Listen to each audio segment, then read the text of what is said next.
These are the people who are 45 or older who've completely made a major change in either their work life, their love life, their lifestyle, back to school, starting a business. I mean, they all have really inspirational stories that they tell. And I use those as inspiration. And I think that the role models, now that we have all of this extra years of life, we have to have the role models who are not only doing it, but and going to inspire us, but also inspire our kids and their kids, because their kids are going to live to be 100.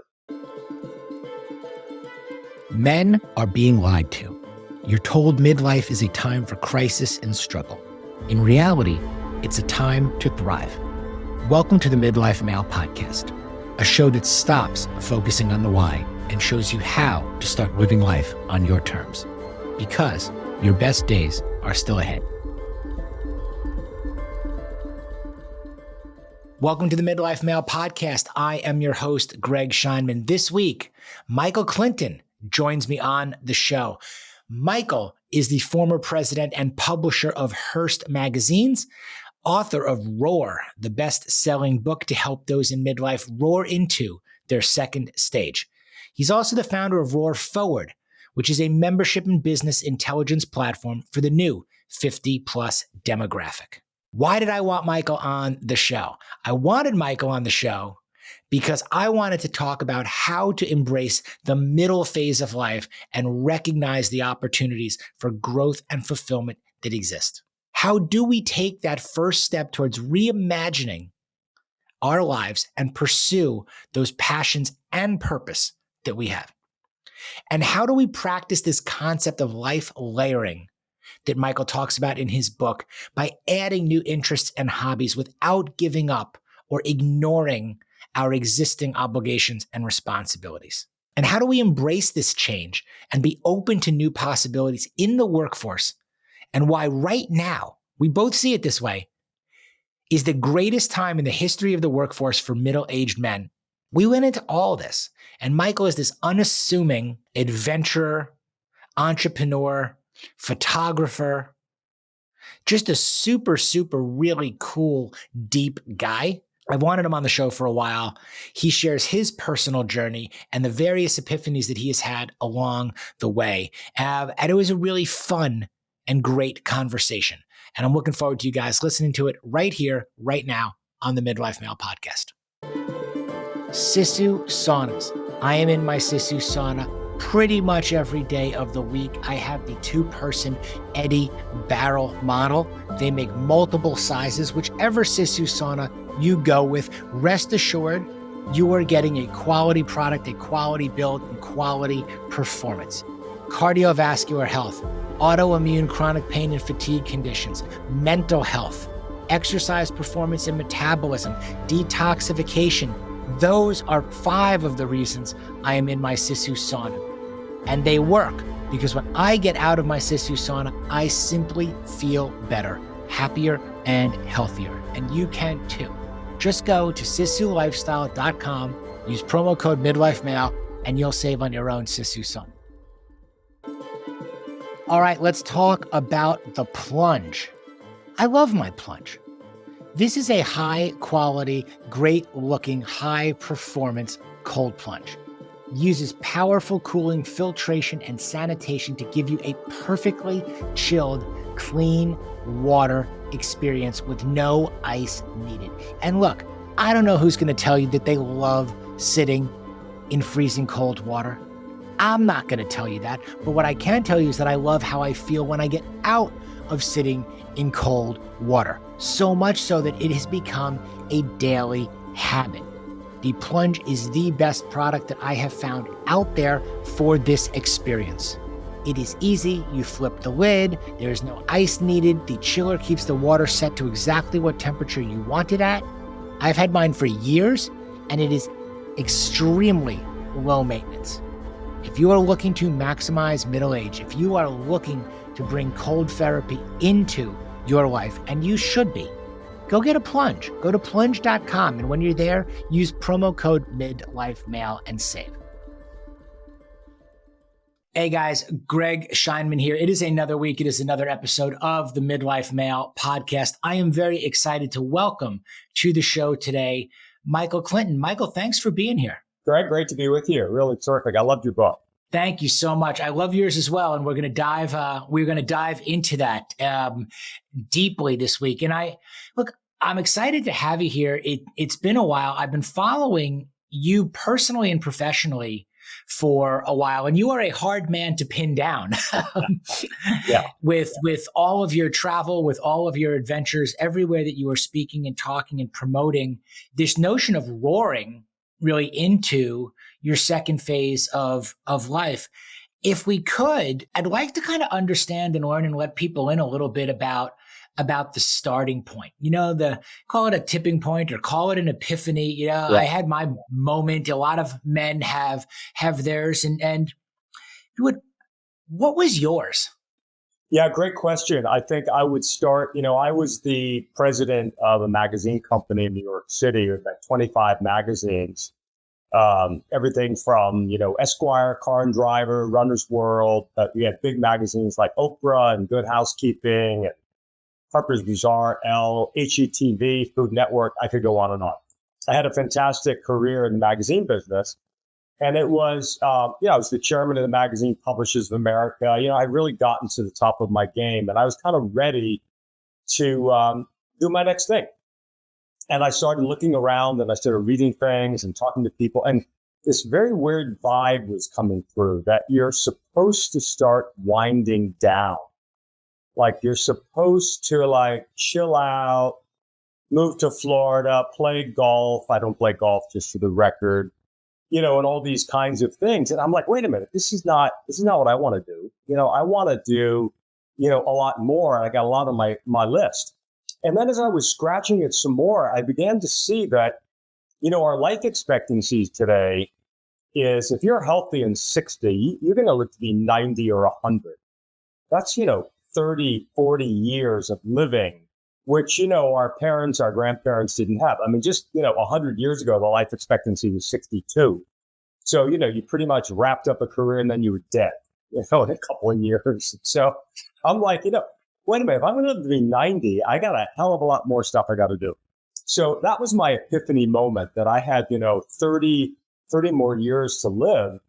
And I was not interested in, the concept of retirement at all. It didn't fit my personality. So I ended up writing this book, Roar, into the second half of your life, kind of to get something off my chest, just to sort of put it out there. And it ended up becoming a big thing. I mean, the book's in its fourth printing. I've been all over the airwaves, media impressions, talks, as you said. We launched a business off of it. So my aha moment is when you're at midlife, or even a little later, you got a lot of runway ahead of you, and you got to really think about what it is you want to do with yourself every day. Because, once again, hanging out, playing golf, seeing the kids, seeing the grand, it's not going to cut it. It's not sustainable for 30 years. So that was the aha. I love it. And it lands obviously, so well and so hard with me at 51. Mine was really around 47. And you talk about our parents and our grandparents and how much life is that and how much life ahead we have. Mine was my father passed away when he was 47. So right in, if you will, the middle of midlife. Yeah. And I got to that moment where it was like, kind of very much like you, okay, I could either squander this now, or we can pour some rocket fuel on it and really go, because again, to your effect, you start thinking, well, I'm healthy. I've had this run career-wise. I'm not really feeling my best about where I am in life. Call it a midlife crisis if you are, but I've got 20, 30 plus years ahead of me. Right. So the middle really is the middle. Like, it's not the end. I think it's like, we have to dispel the notion that midlife or the middle is really just the beginning of the end. But as opposed to that, what you're talking about, it's like, no, it is actually the beginning of what should be the next and best phase of our lives. Yeah. No, it's interesting that you framed that very well. This really, I should go back a little bit, because I had another aha moment when I was about 39 going into 40. In that moment, so I was the publisher of GQ. I had a really cool job. You can imagine what that was like. I was having dinner with, Cary Grant, the actor, and I was with Michael Jordan on our cover shoot. And it was a pretty great job to have. And, I had a great relationship, great family life, all of that. But I had this realization that I was the most boring human being on the planet because all I was doing was working, and a lot of us, we put a lot of time into our work identification and our work self-identification. So I decided I was going to shake it up when I was turning 40. And I have a bit of an adventure gene in me. So I decided to do three things. Call it a midlife crisis, if you will, but I didn't at the time. I was just like, I'm going to ignite my gene. I went and took a flying lesson. I went to Africa with a bunch of friends and climbed to Mount Kilimanjaro. And I took a race car driving class. I didn't really love the race car driving, but I loved the flying. I became a pilot. I also, I've hiked a lot of mountains, and about the big adventure I just had, which we can talk about. But I decided I was going to really embrace adventure, travel, and adventuring in my 40s. And I started doing that as sort of my, answer to what was my own self-perception of being too much focused on what I did for a living. And so now I've had this, this adventuring gene, which has been, exploded over, 20, 25-ish years. I've run marathons on all 7 continents. I celebrated my 60th birthday by running a marathon on Antarctica. I've hiked mountains in Patagonia and the Himalayas and Bhutan and on and on and on. I could regale you with stories. But my point is that, when you find something that is really organic to you, you've got to exploit it and build on it. I call, in the book, we call it life layering, adding a layer to your life. It's not about your work, your parenting, or your partnering. It's really a layer for you. And a lot of guys don't focus on that. I agree wholeheartedly there on it. I also love the notion of life layering and the way that you structured it in the book and the way that you articulate it now.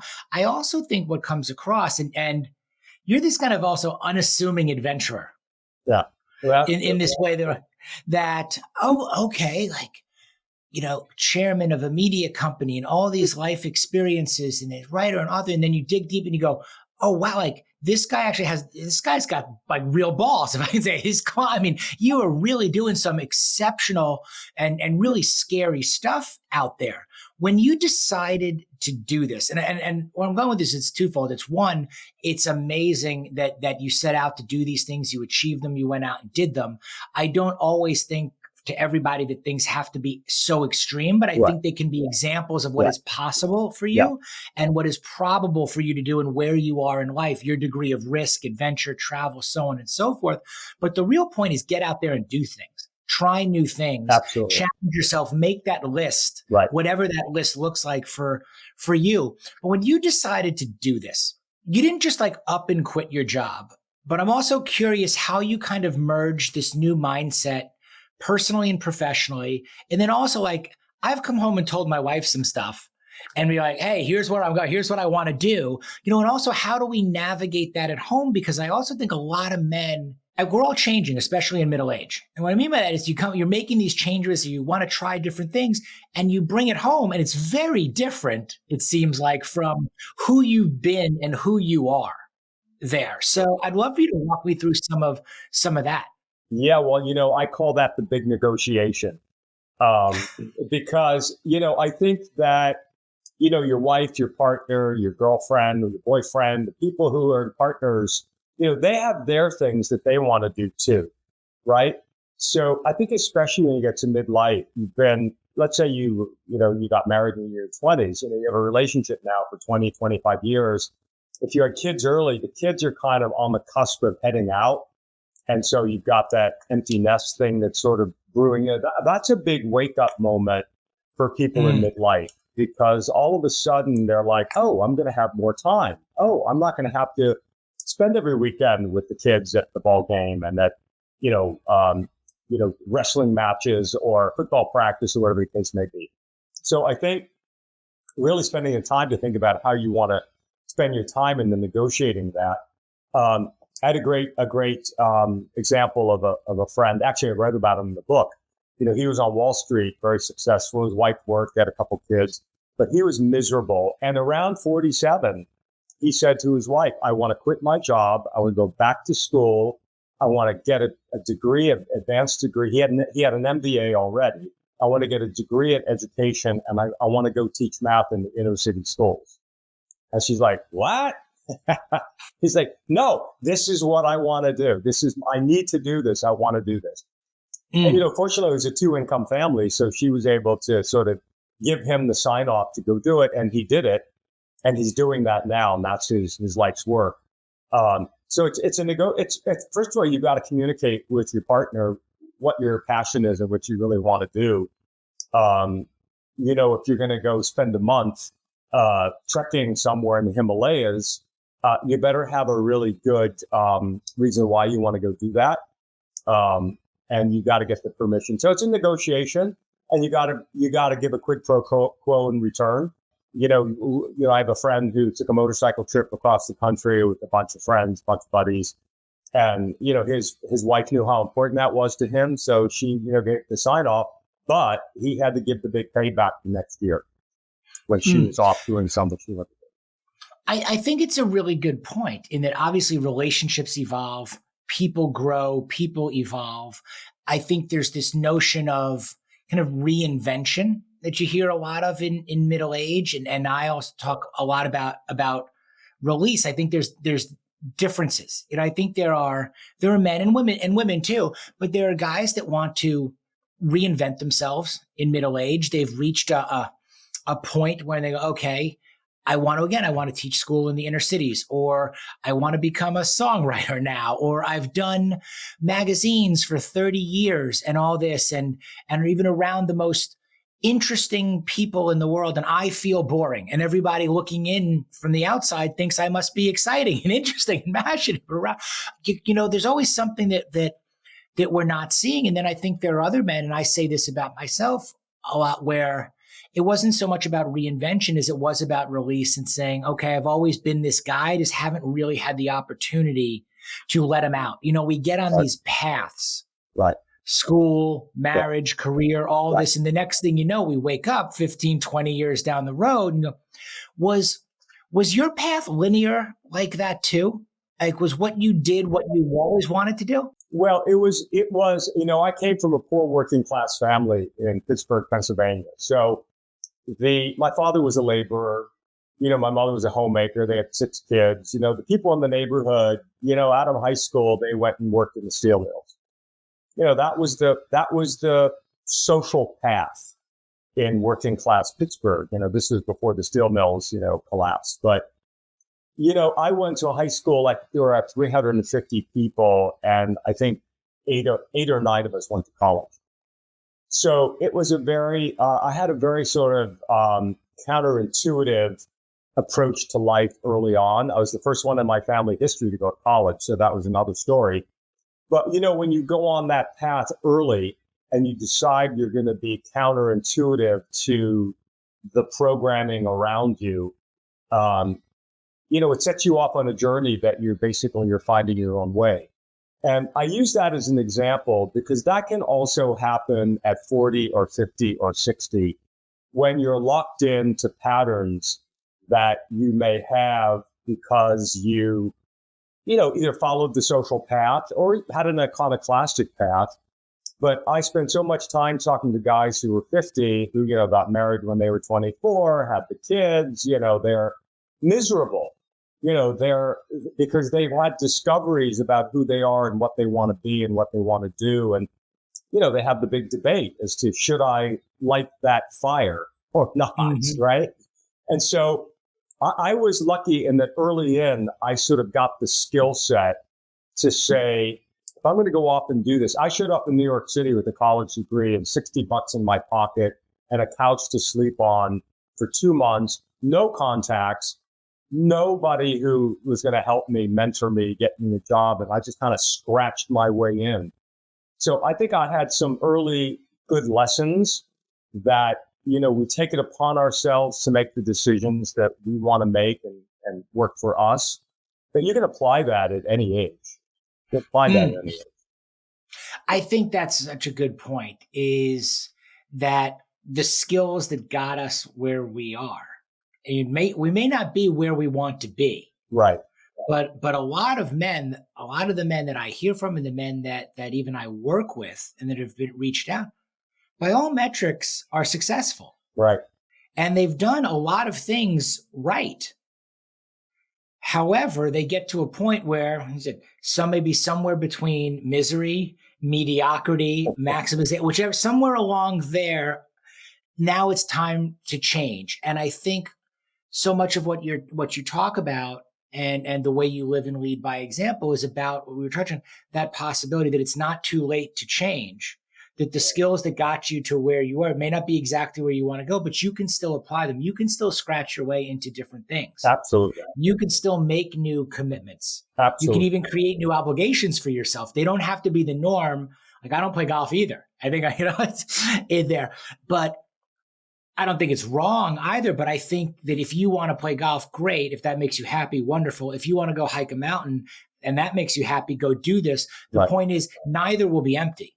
The golf course is not going to be empty. Neither is the mountain. You're going to meet interesting people. Right. You got to do the work to figure out what's going to get you excited. You talked about these kind of people. We call them the reimagineers, which from the book. And on our website, which is rawforward.com, we have a tab with all the reimagineer stories, and then we profile them in our newsletter. And we just had one of them on the Today Show last week. And these are the people. We got over 100 stories now. These are the people who are 45 or older, who've completely made a major change in either their work life, their love life, their lifestyle, back to school, starting a business, going on a major health, fitness, nutrition bend. I mean, they all have really inspirational stories that they tell. And I use those as inspiration. And I think that the role models, now that we have all of this extra years of life, we have to have the role models who are not only doing it, but and going to inspire us, but also inspire our kids and their kids, because their kids are going to live to be 100. I think I'm on the Stanford University Center on Longevity board, and the science is that today's 5-year-old, if they get good health care and good early, childhood development, 50% of them will live to be 100. So you and I may get to be 100, but that generation, it's going to be normalized. So that means they're going to have 60-year careers and multiple careers and have to build an economic life for 100 years and have probably multiple relationships, because, that's the way the world's going to be reframed around this. So for us who are, which is going to change the definition of middle age also. Absolutely. I mean, because the entire life expectancy has changed. Right. Absolutely. And, people always, that you see this story, what do you consider old age? And it keeps getting older and older and older. Mostly the boomers saying, well, old age is 85 plus. Once upon a time, it was 65. Sure. And look, I think we can put numbers on it too. I think we both know also, I know some really, really old 30-somethings, and I know some really young 60 and 70-somethings now. Yeah. And it is interesting how you see it much differently. Like as you turn the corner now, my being in my 50s, what you now see, like I'm looking at guys in their 60s right now as the guys that can help me see where the puck is going. See what 60s can really look like, see what 70s can really look like, see what these years, this 20-year block, like you alluded to earlier, from 50 to 70 are really, really, I think, interesting and exciting years. And you touched on so much of it. We're about to be empty nesters, call it another year and a half. We've got our health. We've had careers where we've been fortunate, to be able to save a few bucks and do something. So now you have all this time, and it becomes, what do you do with it? How do you make the most of it? Yep. And also, the healthier you are, and then I think, and the happier you are, and we're really, again, the more you want to do, which leads you into the more it costs overall, because you don't just want to be sitting at home, on your butt. There's only so much journaling you can do. There's only so much tea you can drink, Yeah. all those things. So what I loved about what you just said, and I want to actually get this into a question, the word you used was inspiration when you were talking about your reimagineers. And I think it's brilliant because these are relatable, credible, and very aspirational individuals. And by the way, thank you. I got in there. I mean, when you surround in amazing company, I'm grateful for that. But the word you used was inspirational. And I like it so much more than motivational. Right. Because what you're showing is an inspiration is about the how, like how these individuals have reimagined their lives and the steps that they've taken and what they've done, which I think, again, makes it so much more plausible. Right. Do you see it similarly? Like Yeah. how And I think one of the things that I'm always careful about in explaining it, I gave you the story of my background, but if you met me today, your perception of reacting and responding will be, well, he's this fancy guy who lives in New York, who had this big career and, blah, blah, blah. And he lives in New York City and has a house in the Hamptons, which is true. And, all sorts of things. And so right away I'd be pegged into, well, he can do that because he, has the money and the contacts and all of the this and the that. And, as I like to give the background because it puts perspective on the fact that it was created over time. But the Reimagineer stories are people of everyday beginnings. I mean, there's one guy who was in the media business, mid-level, making a nice living, who's now become a Culligan man. And not only is he a Culligan man, but he has become like the water conservation go-to guy in his community. And he's now created, school programs and programs with working with people who have farms in his community. He's now in a rural setting. To me, that's like a great everyday story, right? On the other side, we have a guy who had his own business, which he sold, and he ended up with a bachelor's degree and no experience becoming the president of the University of Tennessee. His name's Randy Boyd. And if you read his story, which is on site, you'll see that that's pretty inspirational, to become the president of a university with no advanced degree and no background in academics is pretty unusual. So the inspirational piece runs up and down the socioeconomic, ladder. My brother, who is now happily sober for 3 years, and had, crashed and burned with alcoholism, his reinvention at 60 is he is now teaching CPR. He's now become a CPR instructor, and he loves it, and they love him, and he's fully engaged. And so, to become a CPR instructor, you don't have to go to the university and get a degree. You can go through So, I mean, it can happen in all sorts of levels of, and I think we put our own barriers in front of us saying, well, I can't do that because I'm too old, or I can't do that because, the ship has passed me by. I think there's two things. One, there's always something that you're not seeing, that people are not seeing. And you can go through and you can be very transparent and point out, yes, this is what you're seeing right now. I'm sitting in front of the Warhol. I have the house, and all. People look at outcomes. They tend to look at outcomes, and then they make assumptions and judgments around those outcomes. Great line. And it had to be easier. Okay. And of course you can go do it now. You can do all of these things, and here are the reasons why I can't do any of that. Yeah. But they skip the beginning of the conversation, which is I came from Pittsburgh with absolutely nothing and $60 in my pocket, and they skip 30 years. Right. Exactly. Yeah. They missed they missed the middle, all the white space in the middle. Okay. And they jump right to all the things that are there. And that's an easier, jump. Sure. So there's always something that you're not seeing. And then the second is what you're talking about here is there's also the same amount of white space I see between, climbing Mount Kilimanjaro or climbing Mount Everest and getting up tomorrow and going for a walk. Right. True. True. You're gonna, if you start with the walk, we didn't True. start with climbing Everest and Kilimanjaro. I've done an event the last few years called 29029, which is to climb the equivalent of Mount Everest over the course of 36 hours. For those of us who don't want to go all the way to Mount Everest, and it would be very cool, but it would be, back to your other point, it would be a negotiation in my house. Right. Okay. Right. So we're not out of it, but we're not in it yet. Okay. But point being, there's always something, again, that you can do. There's an event that can give you the rush of climbing the equivalent of, there can be the experience of going, time, energy, cost, all of these things are in the bucket, but you ultimately get to choose however you want to reimagine your life. Right. What that actually looks like. That's the process of ROAR, which is an acronym, as you know, which is, giving yourself the process in terms of how you reimagine and how you can reimagine yourself, and opening your mind up to it. And what are some of the steps?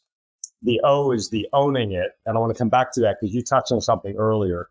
The A is the action plan, mostly life layering. And the R is the relationships piece, which is part of the negotiation discussion. It's so important because this is where the meat on the bone is. I think it's really in the how.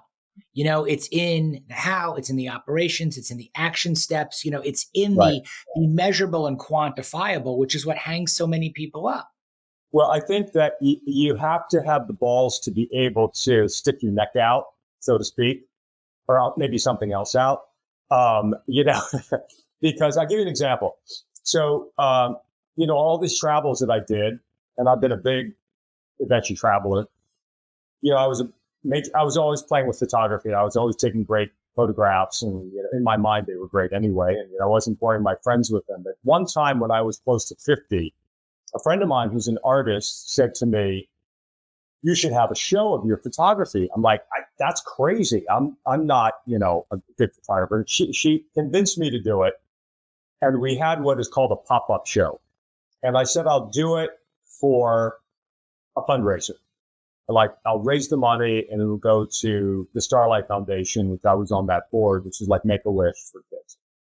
And we had about 125 photographs in the space downtown in Soho, very cool and groovy. And I was like, all right, sweating, everybody I knew was coming and looking at the stuff. And the feedback was fantastic. And I was like, well, wait a minute, maybe I have a photography. Maybe I'm good at this. But if I hadn't kind of put myself out and said, WTF, let's put it out there and raise some money and see what we get, it led to a whole long engagement, a layer in the photography world that, I won't bore you with all the dimensions to it, but multidimensional commitment in the photography world as a photographer, as a collector, on the board of the International Center of Photography, et cetera, et cetera. So sometimes you stick your toe in. It takes guts to try something, as you said. And it is like, a thread that you pull and it takes you to lots of different places. And I think the key is to find the thread that excites you and then pull that thread through. And it can be anything. And to your point, it doesn't have to be hike. By the way, just for clarification, I hiked to the Everest base camp. I didn't do the ascent, but I did run the 10 Hillary marathon down. And if any of your viewers are interested, they can pull up a story I wrote for Men's Health about hiking to the base camp and running the marathon down, which they do every year. It was epic, epic, epic. I always say to people, you don't have to do that, but you can, if you want. I think that's it. I think, again, where you're going with this, which I find to be, so impactful, and kind of the piece that often gets lost is you have to take that first step. Right. That if you're going to learn, if you're going to take away anything, you've got to know that you cannot be afraid to take the first step.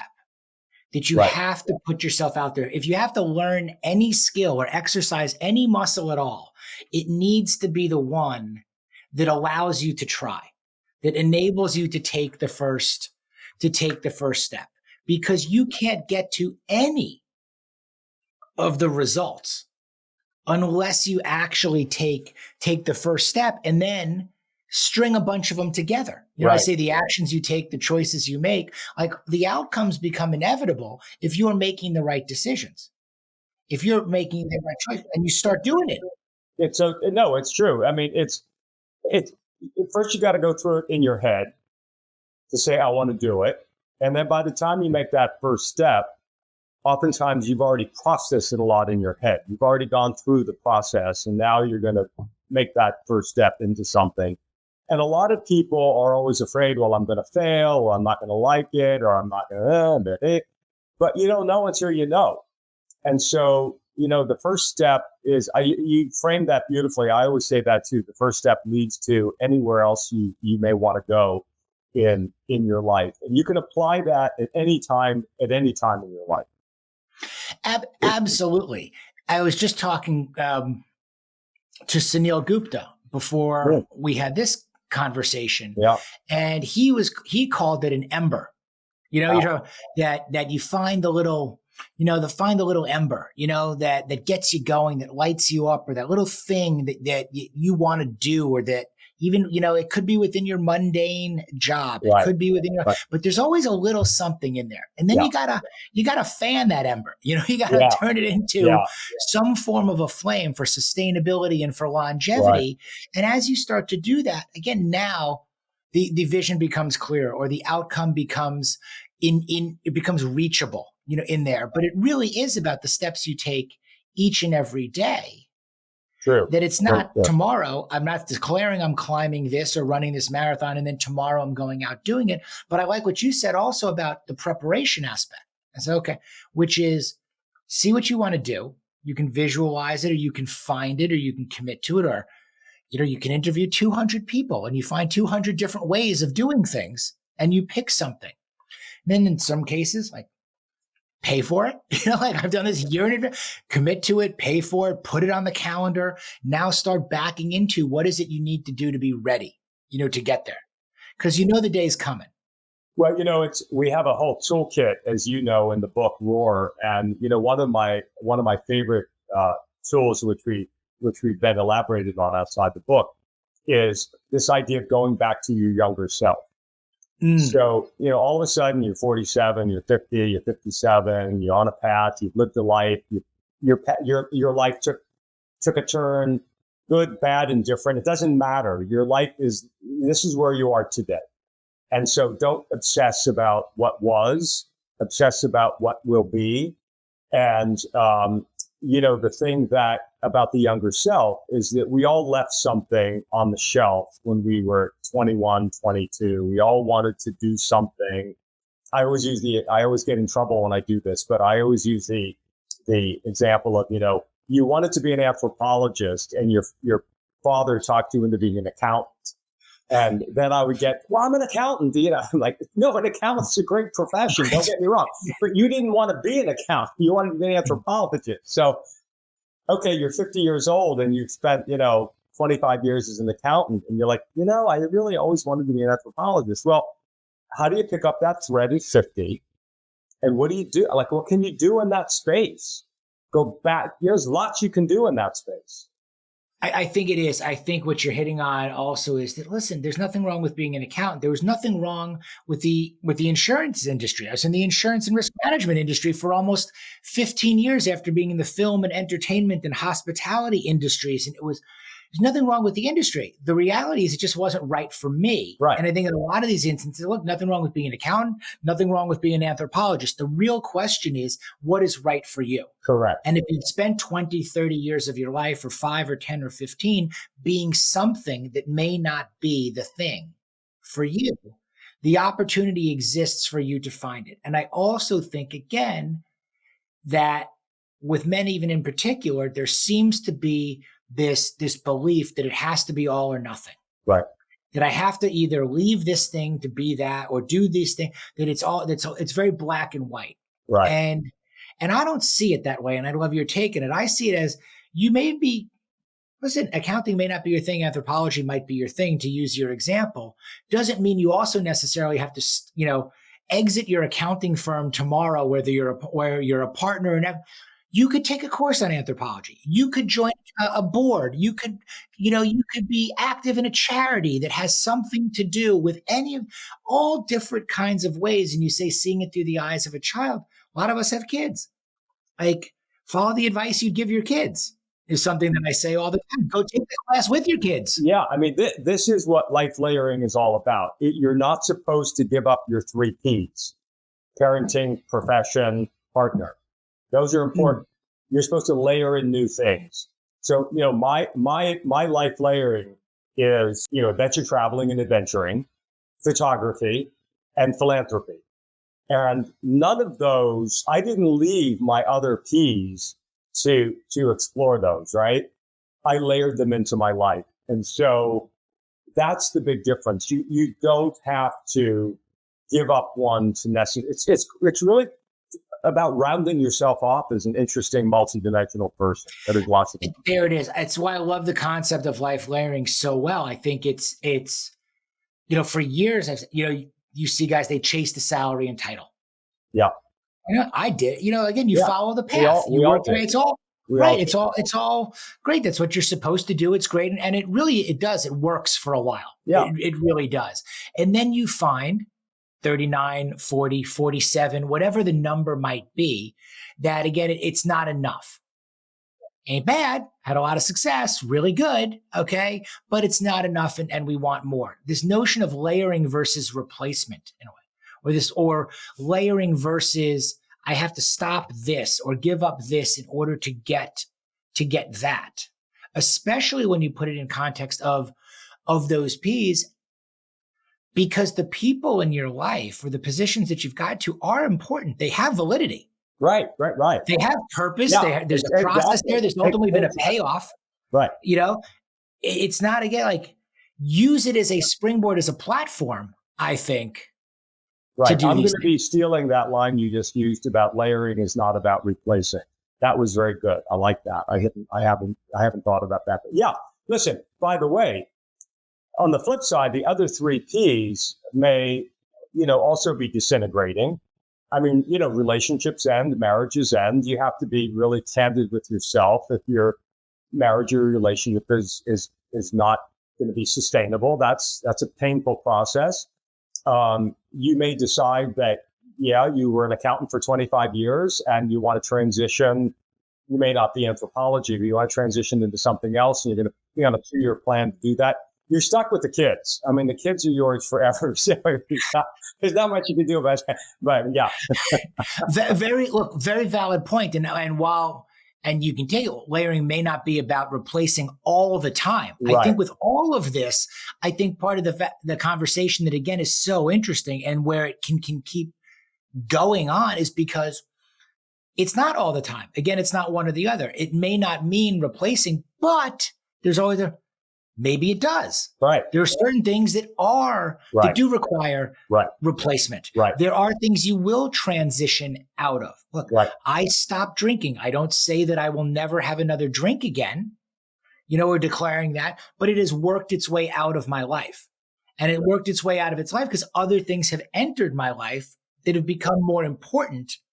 Meaning I prefer mornings and daytimes and exercising and hiking and doing this, and I just don't recover well. Alcohol does not work anymore. Listen, I have a friend who's 55. He was 55. He left a toxic marriage, had 3 kids, ultimately left his job. At 60, which he is now, he's getting remarried. He just bought a business. He's moving to another city. And, it didn't all happen, in one fell swoop. It was a process. He knew he had to get out of that toxic marriage. He knew that he needed to leave the company that he was in. And he had the guts to sort of go on a path. And now he's, at 60, happy in a whole new, life setting, if you will. So, yeah, I mean, I think you said it earlier, it isn't necessarily all or nothing. I mean, life is messy.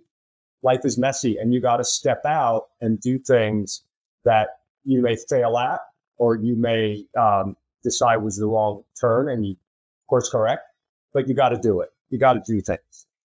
Absolutely. You say the middle is messy. It's also the sweet spot too, and it gives you this time When you start putting it in perspective of 20, 30, 40 years ahead, you, I think, again, make very different decisions, or should be making very different decisions with that amount of runway ahead of you than if you said, hey, I'm 60 on a life expectancy of 65. I may just ride this out. You know what I mean? Like in there. When you get to 50 and you go 50 on a scale of 100, right, or 60 on a scale of 90, you go, there's a lot of time. There's a lot of time here. Right. And I'm not just going to wait this out. My better days or best days actually could be and should be in front of us, not behind us in there.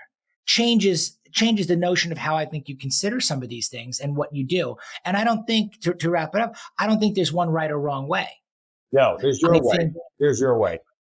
Yes. If you need to make a change, make the change. If you've thought about it and you're strategic and you're tactical and you're respectful and you're handling the obligations and responsibilities, great. If you don't want to replace things and you want to layer more things on there, I think that's a beautiful thing. Also, if your capacity and bandwidth can take it. No, absolutely. Absolutely. Hey, I want to touch on a couple of other things, because beyond even like your personal work and the book with what you're doing, and the community seems to be continuing to grow through Roar and everything that you're doing there. I also want to talk about some of the things that you're seeing, because you really have gone deep into the data, into details about longevity and aging and how businesses are seeing it as it relates to corporations, culture, marketing, advertising, and media. And all of this, I think, ties beautifully to your background coming from media there. Like, what are men in particular, what are midlife men missing, right now? What's going on in the corporate world in particular? I have a few things, and I'm curious to hear what you have to say about like what's going on for middle-aged men in the corporate world.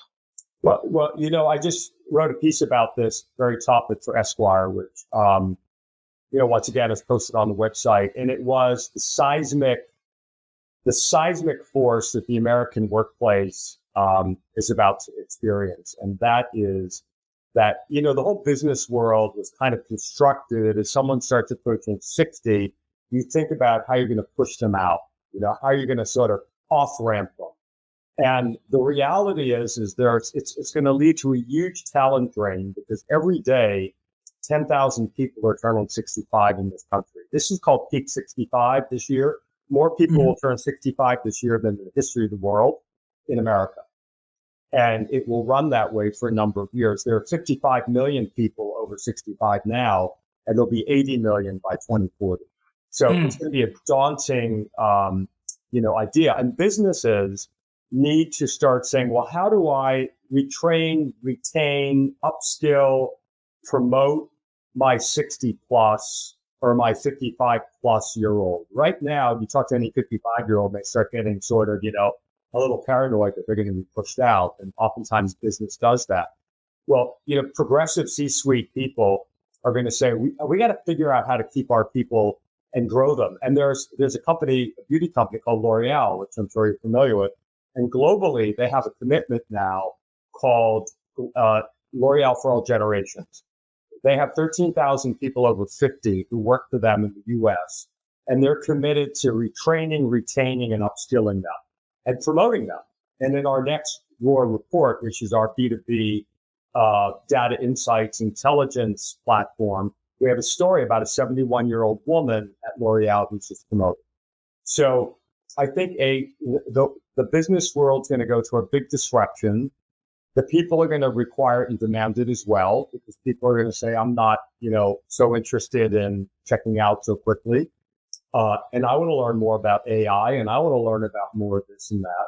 And so I think you're going to see a big disruption with business, obviously government policy, cultural entertainment, advertising. The tropes that are used for people 50 plus are antiquated and old fashioned. It kind of reminds me of the tropes that were used for women in the 1960s and the Mad Men era. All that's going to be blown up, and we're working on helping to blow that up. We could do a whole hour just on this topic.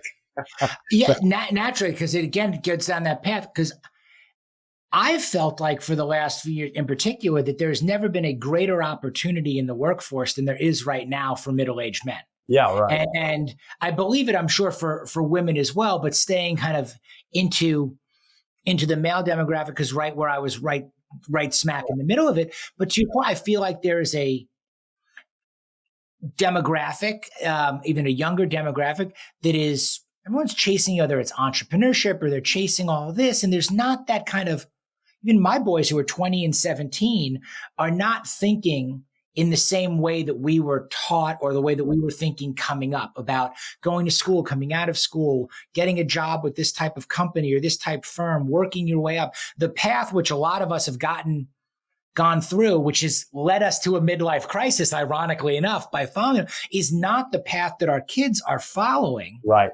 At all. But at the same time, here we are in midlife as men, and here are these companies that are looking about culture and retention and all this.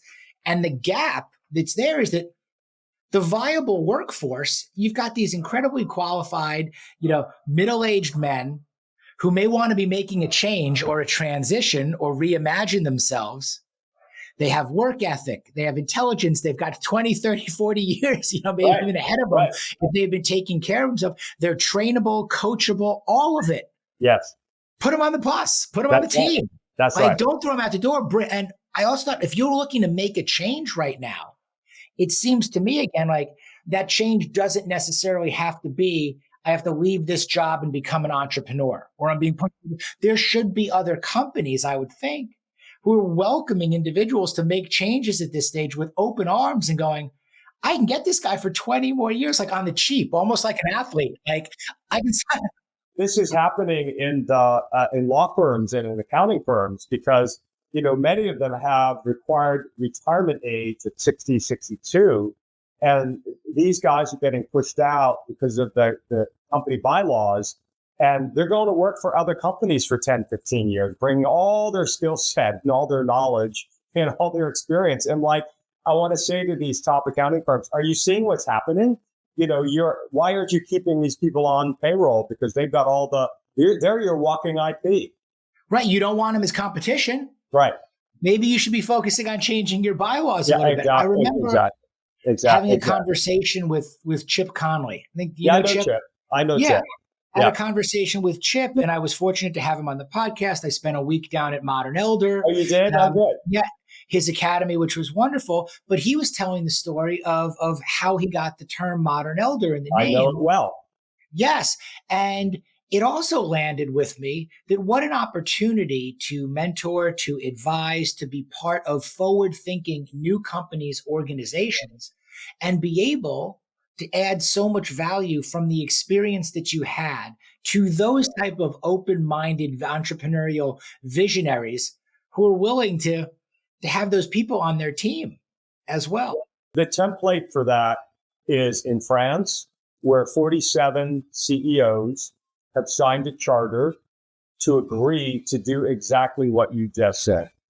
47 CEOs of companies to say, I need to take a better look at my mid-career, 45, 55-year-old employee and really think about how I can expand them and teach them and retrain them and really use their experience and knowledge to build a better business. So, there's the template right there. We could talk for hours, that much I know. On all of these topics, we could do an hour on adventuring. We could do an hour on the state of the workforce and the opportunities that it presents for Midlife Male. We could do it on the book alone and go chapter by chapter. And by the way, I would love to. Maybe we'll do it in the Hamptons or Colorado. We'll do it somewhere on there. But what I'd like to close with here is really your thoughts on kind of how just you see the next even phase of your life, all of what you're doing, because I think the takeaway for me is like, I see somebody like yourself and he's out there doing it, doing all these things. And, what is 65? What is 70? What does Roar, and your platform really look like in the next few years? Thanks. Big question. Well, first of all, personally, I'm going to be cultivating my layers, right? So in a month, I head to Western Australia to go hiking into the outback in the Kimberley region of Northwest Australia. So Adventuring will continue. I have an adventure travel group. We travel together once a year. So that's been a great story. When I was in my 60s, I went back to school and got a master's degree in philanthropy and nonprofit because I'm very interested in that space. I mentioned that as a layer. I got a degree in it, but I also am on multiple nonprofit boards. I had my own foundation, build out the layer. But I found myself becoming an entrepreneur in my late 60s when I launched worldforward.com as a business to really bring, once again, data, insights, and content to people who are running businesses. Our subscribers are 10 industries from Estee Lauder to Ralph Lauren to Pfizer, Procter & Gamble, on and Bank of America, on and on, Voya Financial. And so, I really want to be a voice to bring the new longevity movement to the C-suite, because they're the ones who are going to see it and make the change and make the policy changes and make the decisions that will lean into this longevity phenomena, which I call the social movement of our lives, because it's going to rewrite the script in the second half of life for all of us. So I would say for your viewers and for your listeners, get on board, because with 30 to 40 years of life, you can write an entirely new script and have an entirely new life that our parents, our fathers, and our grandfathers would have never dreamed of. So that's my benediction, if you will, right? I love it. Michael Clinton, thank you so much for joining us today on the Midlife Male podcast. I absolutely love what you are doing. Happy to support you in any and every way I can. So thank you. Thank you for leading the charge, for roaring forward, for being here today. And I really look forward to keeping up with everything you're doing and having you back. Thanks, Greg. Great to be with you as always. Great chatting with you. Thanks so much for listening. If you can leave us a review on Spotify or Apple, that would mean so much to us and really help us out. Also, be sure to subscribe and check us out on YouTube at Midlife Male. We'll see you next time.